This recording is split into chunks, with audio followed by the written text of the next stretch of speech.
À l'Assemblée, les débats sur le projet de loi de finances rectificative patinent. Suspension de séance cette nuit. Oui, vers 2h15. Pourtant, les députés n'ont même pas eu le temps de se pencher sur la revalorisation du coup de pouce à la pompe pour le faire passer de 18 à 30 centimes, ni même sur le financement de la renationalisation d'EDF.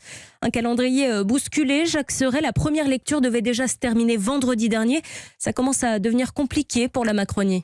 Oui, et ça devient une habitude. Les députés macronistes mis en minorité, cette fois sur un amendement défendu par les Républicains. Le gouvernement a bien prévu un bouclier tarifaire pour ceux qui se chauffent au gaz ou à l'électricité, mais rien pour ceux qui se chauffent au fioul. C'est profondément injuste. Injuste aux yeux de ce député LR, et face à l'exécutif, l'alliance des oppositions de gauche et de droite fait le reste pour voter ce texte, allouant 230 millions d'euros de soutien aux foyers se chauffant au fioul. Pour 164 contre 153, il est adopté.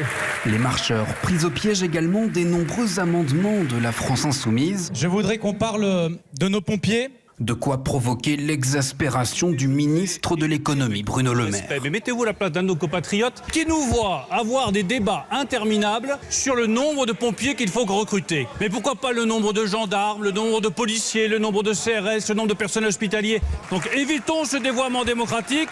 Revenons à ce qui est le cœur de notre discussion, le pouvoir d'achat de nos compatriotes. Entre rappel au règlement et autres suspensions de séance, ce budget rectificatif est décidément loin d'être un parcours de santé pour des marcheurs jusqu'ici peu habitués à faire du surplace. Merci Jacques Serret du service politique d'Europe 1.